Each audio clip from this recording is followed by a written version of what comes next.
Bismillahirrahmanirrahim. Assalamualaikum warahmatullahi wabarakatuh. Halo semuanya, perkenalkan nama saya Darin dan pada video kali ini kita akan membahas tentang analisis studi kelayakan perusahaan konveksi pakaian. Sebelumnya ini adalah anggota kelompok saya dan pertama-tama mari kita mengenalkan studi kasus kami yang kami angkat. Jadi ada suatu perusahaan konveksi pakaian bernama Raniman mempunyai bisnis model untuk menjual pakaian secara online berskala besar melalui layanan e-commerce gitu.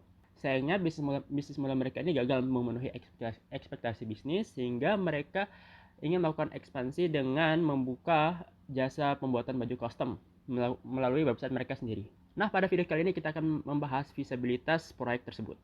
Oke, jadi pada video ini kita akan melakukan dua tipe analisis. Yang pertama itu adalah analisis feasibilitas telos dan yang kedua itu adalah analisis SWOT.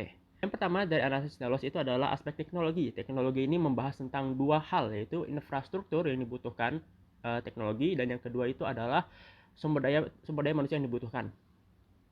Nah, untuk infrastruktur ini bisa terbagi atas software, hardware, ataupun penunjang seperti internet atau listrik, seperti itu. Selanjutnya itu adalah aspek ekonomik. Nah, aspek ekonomi ini membicarakan tentang cost benefit analysis beserta proyeksi finansial di masa ke depan, seperti itu. Nah, kita mulai dari cost. Jadi cost di sini ada yang pertama adalah namanya capex. Capex ini adalah investasi sekali bayar dan yang kedua ini adalah operational expense, OPEX. Yaitu adalah biaya yang dikeluarkan setelah diimplementasi secara berkala. Oke, tadi itu cost, sekarang adalah benefitnya. Jadi pembelian yang terjadi itu ada dua, yaitu retail sama batch. Kemudian untuk tahun pertama direncanakan untuk mendapatkan sekitar 1.200 piece penjualan dengan peningkatan 20% setiap tahunnya. Oke, setelah kita mengetahui cost-nya sama benefitnya, sekarang kita akan melakukan cost benefit analysis yang akan memberikan kita konteks seperti masuk dan keluarnya uang pada proyek ini.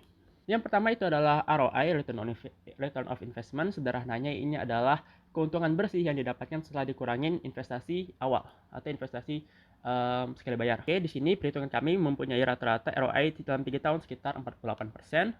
Oke, selanjutnya ini adalah CAPM, Capital Asset Pricing Model. Sederhananya adalah persentase keuntungan yang diharapkan setelah mempertimbangkan risiko dari proyek tersebut. Di sini kami mendapatkan sekitar 4,8%. Oke, selanjutnya adalah payback period. Sederhananya ini adalah waktu yang dibutuhkan agar keuntungan bisa mencapai break even point dengan investasi. Oke, selanjutnya ada NPV. Sederhananya ini adalah keuntungan bersih yang didapatkan oleh proyek setelah mempertimbangkan discount rate. Nah, discount rate ini adalah penyusutan mata uang. Kita bisa dapatkan angka ini dari perhitungan CAPM sebelumnya. Di sini kita menghitung NPV selama 3 tahun, kita mendapatkan keuntungan sekitar 20 juta lebih. Oke, selanjutnya itu adalah internal rate of return. Ini adalah persentase maksimal oleh discount rate agar nilai NPV-nya 0. Artinya jika discount rate melebihi nilai IRR, itu akan masuk ke kerugian. Di sini kami mendapatkan IRR sekitar 16%. Kemudian ini adalah cost benefit ratio, ini adalah pembandingan antara cost dengan benefit, di mana hitungan kita mendapatkan sekitar 1,3, artian benefitnya lebih melebihi dari cost, seperti itu. Oke, untuk menyimpulkan proyeksi finansial kami yang melakukan selama 3 tahun, keuntungan yang didapatkan dari ekspansi ini adalah sekitar 31 juta lebih, seperti itu. Oke, setelah aspek ekonomi, selanjutnya adalah aspek legal. Sederhananya adalah kejelasan hukum usaha yang kami lakukan, beserta kepatuhan yang perlu kami penuhi, hal-hal seperti informasi penting transparan dan keamanan transaksi. Oke, selanjutnya ini adalah aspek operasional. Ini membahas tentang adaptasi yang perlu dilakukan perusahaan dalam segi operasional. Jadi ini membicarakan tentang human resource management, data management, administrasi, keuangan, segala macam. Di sini bisa membantu dengan menggunakan analisis pieces. Oke, berikutnya adalah aspek schedule. Ini menggambarkan timeline pengerjaan proyek. Seperti itu. Jadi kami di sini total estimasinya dalam per bulan. Oke, setelah melakukan analisis telos, berikutnya adalah analisis SWOT mulai dari strength-nya yang secara garis besar itu adalah platform online yang memudahkan pengguna, kemudian weakness-nya ada pada kekurangan inovasi serta unique selling point yang kurang. Kemudian opportunities-nya itu adalah peningkatan tren terhadap customizable item, dan yang keempat ancamannya itu adalah persaingan pasar bidang kompetisi yang ketat serta tren pasar yang cenderung berubah, seperti itu.